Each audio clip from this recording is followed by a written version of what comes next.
Hello everyone, Tweedledumdy here, back for another video for our deck crafting guides. And today, we'll be looking into what seems to be the game's most popular faction.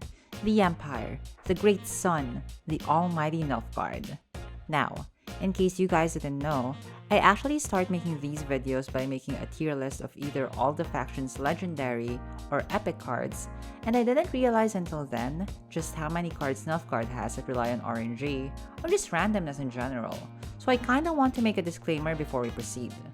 There are cards that will be notably absent on this list, cards that are considered to be good in the current meta, but I have ranked quite poorly in my own tier list.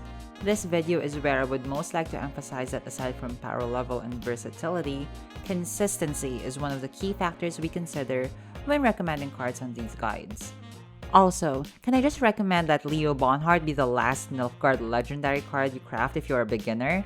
You basically already have the same card for free in the form of Geralt.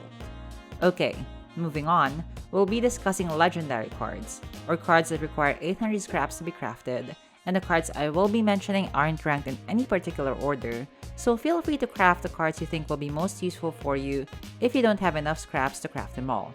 So, with all of that out of the way, let's get started. Our first card is Menno, an 8 provision 2 power unit that lets you play any tactic card from your deck.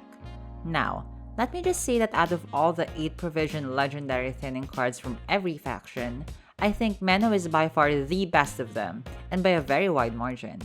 This is because some of the very good gold cards we've already covered also have the tactic tag in them, particularly Royal Decree and Marching Orders. You can never go wrong having Menno in your Nilfgaard decks. Up next is Yennefer's Invocation, a 9 provision special card that removes an enemy unit or artifact from the board and places it on top of your deck. This card can be considered as a cheaper and arguably better version of Karate Heatwave that pretty much lets you deal with any possible threat that your opponent has. Our next card is Feeon, and I actually call him Fifi on stream. Feeon is a 9 provision 2 power unit with 2 armor that spawns and plays a battle preparation card, the effects of which you can see on screen.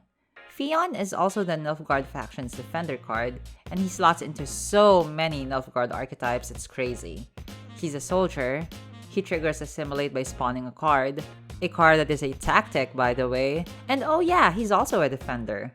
Feeon is just so many things wrapped into one card, and that's what makes him an absolute must-craft.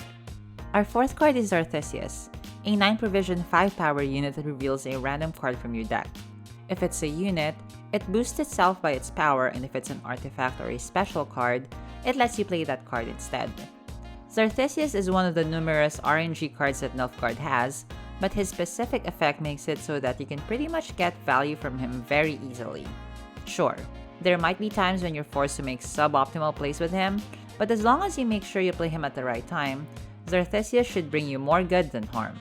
And finally, we have Ramon, a 10 provision 4 power card with 2 armor that spawns a copy of a bronze soldier card from your hand and gives it 2 armor. Since this deck guide is aimed towards beginners, it is reasonable to assume that bronze soldiers in your Nilfgaard decks aren't uncommon. Soldier synergies aside, this card also works with the Assimilate archetype, not to mention that having a 3rd copy of a bronze card at your disposal is just so good. And that's it, our top 5 Nilfgaard legendary cards that I recommend beginners to craft first. We actually only have one honorable mention for this video, and that card is Bribery. If you're curious about the full tier list I made to make this video, check out the link in the description down below. All the cards I've mentioned are pretty versatile and can easily be slotted into many kinds of Nilfgaard decks. So, what do you guys think? Do you have other Nilfgaard legendary cards that you think should have made the list? Let me know in the comments below. Also, please leave a like if you like this video, and if you want to see more, consider clicking on the subscribe button. Thank you very much for watching, and I hope you guys have a nice day. Bye!